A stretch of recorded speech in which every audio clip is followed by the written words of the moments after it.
దాడికి ప్రతిదాడి కక్ష తీర్చుకునే అవసరం టీడీపీకి లేదని మంత్రి అచ్చెన్నాయుడు తెలియజేశారు. తాము అధికారంలోకి వచ్చి 8 నెలలు అయిందన్న ఆయన కక్ష సాధింపు చేస్తే వచ్చిన నెల రోజులలోపే అరెస్టు చేసి ఉండొచ్చని అన్నారు.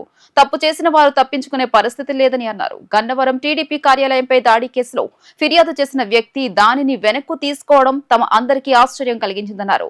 సత్యవర్ధన్ తల్లిదండ్రులు ఇచ్చిన ఫిర్యాదు మేరకు పోలీసులు కేసు నమోదు చేశారని తెలియజేశారు. వైఎస్ఆర్సీపీ హయాంలో టీడీపీకి చెందిన కార్యకర్తలు నేతలను తీవ్ర స్థాయిలో వేధించారని గుర్తు చేశారు.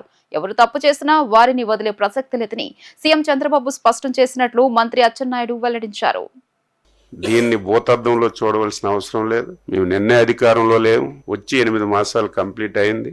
మా కోపము కక్ష వెంటనే మేము దాడికి ప్రతిదాడి చెయ్యాలంటే 8 మాసాల సమయం మాకు అవసరం లేదు. మేము ఒక డెసిషన్ తీసుకున్నాం. చంద్రబాబు నాయుడు గారి ఆధ్వర్యంలో ఎన్డీఏ ప్రభుత్వం దాడికి ప్రతి దాడి అనేది రాజకీయాల్లో మంచిది కాదు.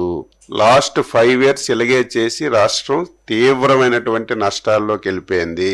ఈ 8 మాసాల్లో మేము ఈ ఆ చెవుల్లో దూది పెట్టుకున్నాం. మా కార్యకర్తలు తిట్టినటువంటి తిట్లకి మనం అధికారంలోకి వచ్చాం. 5 సంవత్సరాలు నరకం పడ్డాం. ఊచకోత కోశారు. మీరు అధికారంలోకి వచ్చి ఏం చేస్తున్నారని మమ్మల్ని కార్యకర్తలు బూతులు తిట్టినా, సోషల్ మీడియాలో తిట్టినా సరే దాడికి ప్రతి దాడి అనేది మంచి విధానం కాదు. అలాగని చెప్పి చేతకాని ప్రభుత్వం కూడా కాదు, చేతులు కట్టుకొని ఉండం. గత 5 సంవత్సరాల్లో జరిగిన ప్రతి సంఘటన మీద స్పష్టంగా ఎంక్వైరీ చేసి వాస్తవాలన్నీ కూడా తెలుసుకొని ఎవడు తప్పు చేసినా సరే విడిచిపెట్టే ప్రశ్న ఉండదని ముఖ్యమంత్రి గారు స్పష్టంగా చెప్పారు. అదే జరుగుతుంది. కానీ కక్ష సాధింపు చర్యగా మేమేది చేయడానికి ఇష్టపడం, భవిష్యత్తులో కూడా ఉండదు. కానీ తప్పు చేసిన వాడు తాత్కాలికంగా తప్పించుకొని తిరగొచ్చు తప్ప ఏదైనా ఒక రోజు చట్టానికి లోబడి శిక్ష అర్హుడవుతాడు. ఈ రోజు కూడా అదే జరిగింది.